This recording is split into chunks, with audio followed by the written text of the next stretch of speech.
excited and pleased to introduce Lucy Heller.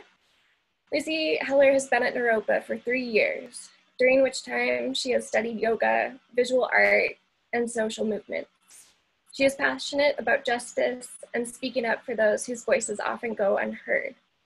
The focus of her thesis has been demonstrating that non-human animals deserve a place in social justice movements and how their suffering is intrinsically linked with our own. When she is not educating herself on human rights, she can be found hiking, obsessively organizing things, eating cookies, or taking pictures of her dog companion. Okay. Hello, everyone. Thank you so much, Audrey. I feel really honored to go right after you because I think our theses are very entwined, and it was awesome to hear yours. Shaking a little bit, everyone. I first of all want to say, did I already say first of all? I don't know, but I want to say thank you to everyone who is here with us today. My family and friends who are from all over the country, and even I see a friend from Canada, so thank you for being here. I'm going to start sharing my screen.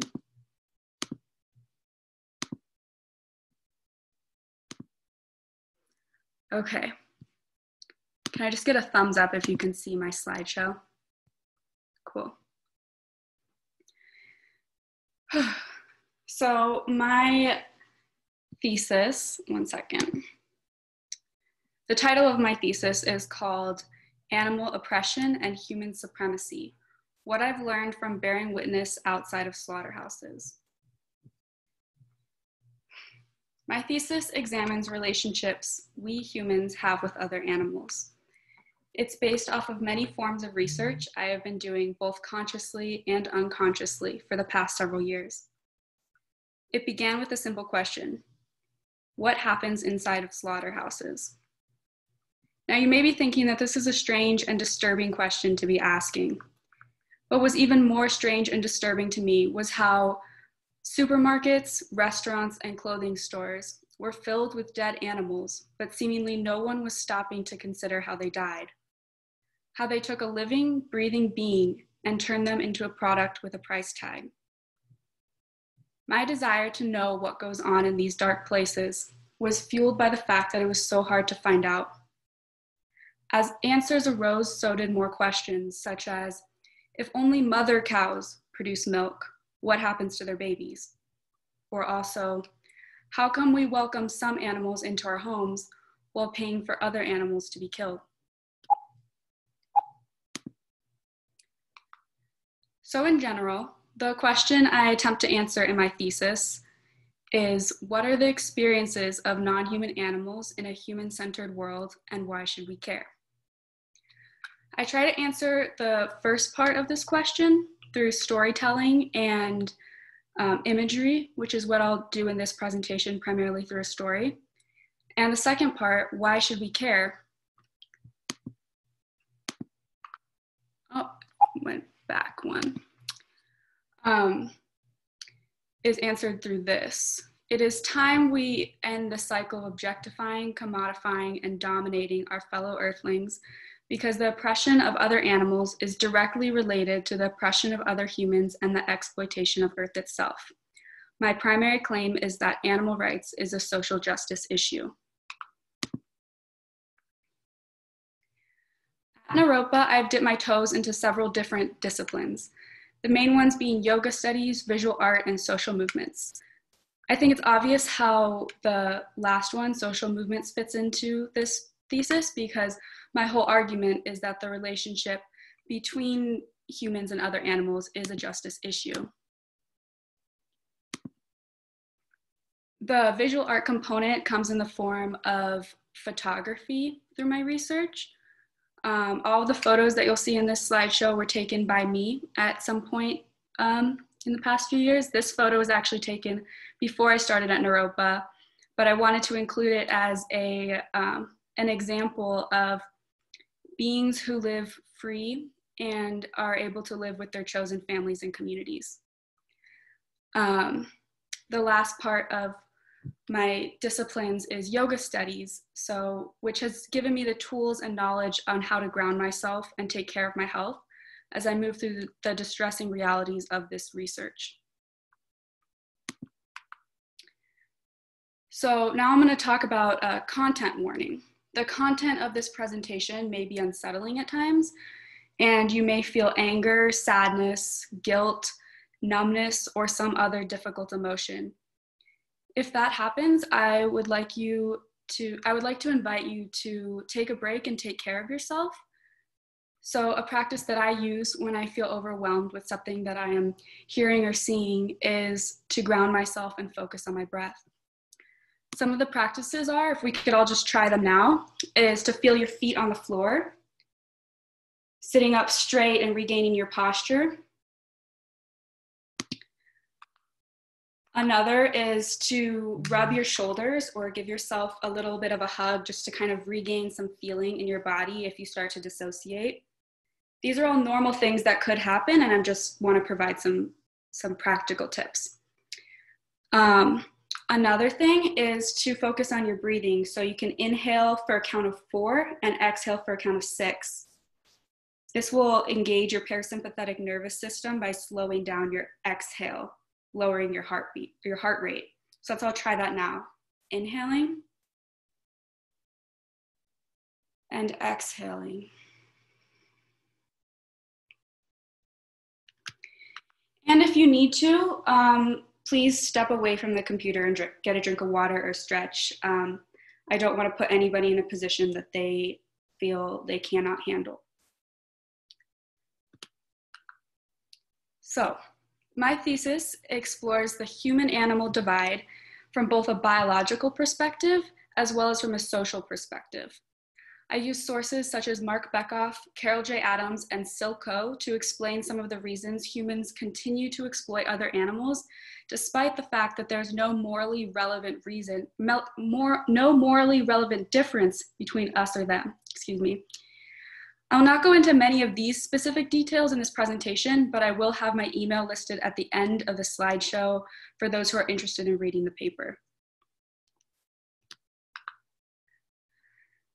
So I'd like to tell a story.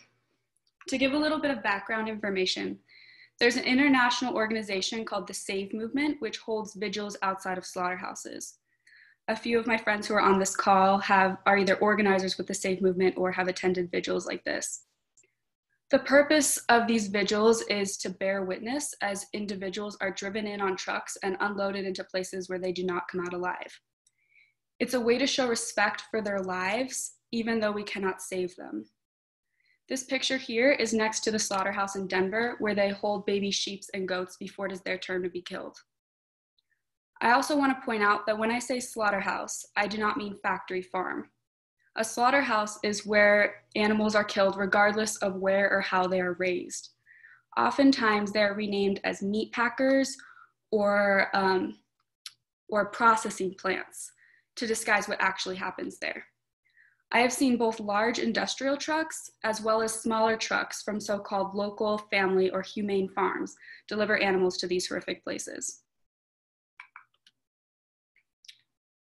Another piece of backstory is that I have a close family member named Goji.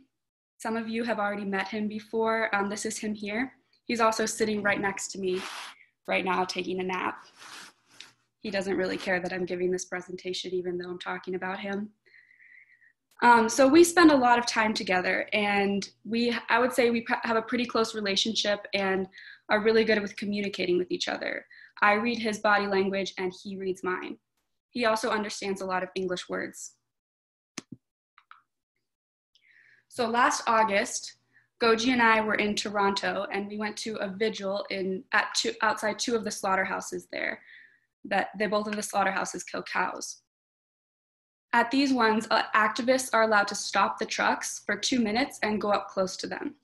I was carrying Goji in a sling that he likes to be in, but neither he nor I had ever been this close to someone who was about to be killed. The fear in the air was palpable. First of all, it stank so bad.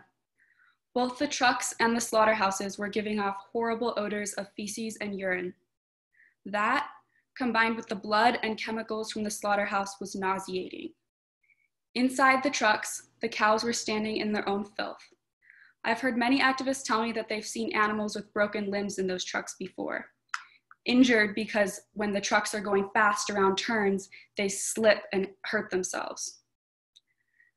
As I approached the first truck, Goji suddenly started squirming and trying to get out of the sling, something he rarely ever does unless he's in discomfort. He looked at me with fear and confusion. I stepped away with him and held him close. I looked him in the eye and explained to him what was happening. I told him that the animals in the trucks were going to be killed soon and that we were there to send them love. I told him how they were scared and that I wished we could help them all, but all we could do right now was to bear witness. After that interaction with Goji, he calmed down and did not squirm one bit over the next couple hours we were at the slaughterhouse. He seemed to understand what was going on, probably in a similar way that the cows understood what was going on. We watched helplessly as truck after truck unloaded individuals into the slaughterhouse. Several trucks were filled with mothers who had been exploited in the dairy industry. We could tell because of their swollen udders, enlarged from years of being impregnated, giving birth, and sucked dry. After a few years of this continuous cycle, their milk supply dwindles and they're shipped off on trucks to be killed.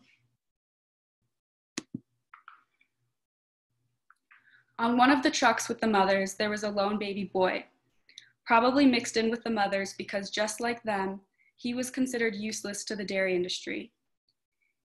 He had his head low and there were tears streaked down his face. I do not know if they knew what was about to happen to them, but by the looks on their faces and the sounds they were making, they were scared, confused, and probably in pain. The cows that were in the trucks, just like the dog that was in my arms, and just like you and me, all deserve autonomy, companionship, and respect. Each time I meet an individual who I cannot save, I'm reminded of the importance of speaking up. They are using their voices, calling to us for help, yelling, screaming with frustration, but their voices go unheard. This system teaches us that some lives are not worth as much as others. Placing a price tag on someone else's body is an insult to our own capacity for compassion. It's false that we don't have room in our hearts to include the most vulnerable.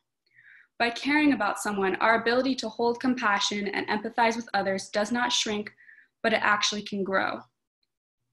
This individual right here cared about her life. She wanted to live, but she was killed when she was just 6 weeks old so that humans could eat the body that was given to her. The objectification, commodification, and domination of other beings is present in speciesism, racism, sexism, and all forms of prejudice. It is the mindset that some lives are worth more than others that creates oppression. We discriminate based on people's gender, ability, sexuality, race, religion, economic class, and species. It's time we dismantled systems of supremacy, white supremacy, male supremacy, and human supremacy. Consent is not a term that can only be applied to humans. When we take babies away from their mothers and chain them to a hutch where they spend night after night alone in the cold, like the individual pictured here, we are violating the consent of both the mother and the child. This picture was taken in Colorado in the middle of February when it was freezing outside, and each of the babies were separated from each other and their mothers. Through my research, it has become clear that the other animals, just like other humans, are not ours to use for entertainment, for food, for clothing, for labor, for anything. Their lives belong to them and them alone. It's time we included other animals in our work for justice and liberation. Let's all pause and take a deep breath in. And a deep exhale out. One more time. And exhale.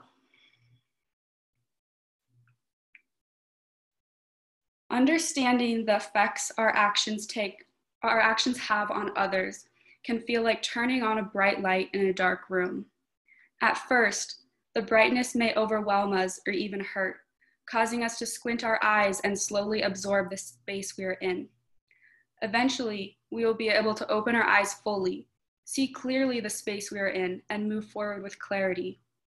The dark room represents places where exploitation and injustices are happening, like inside slaughterhouses.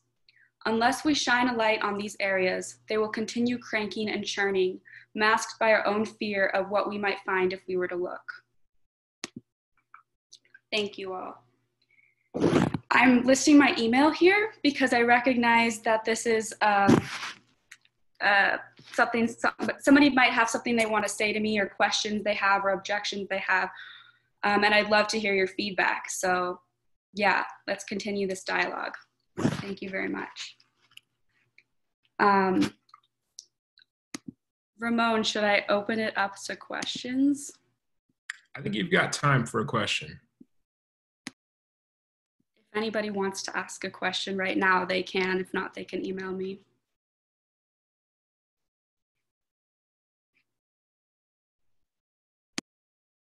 If not, it's okay too. I just want to say thank you so much, Lucy. That was incredibly powerful, the way that you shared the stories and the language you used talking about the animals. Thanks, Kara.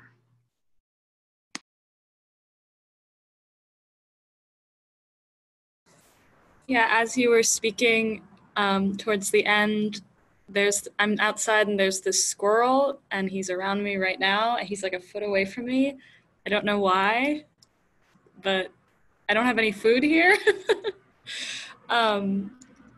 Yeah, thank you.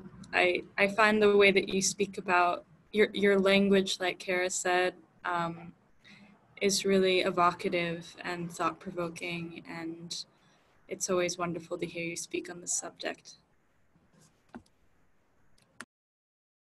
Thank you, Sylvia.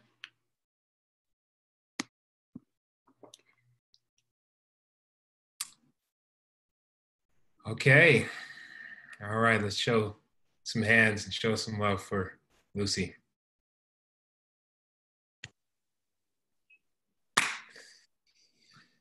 Who's next?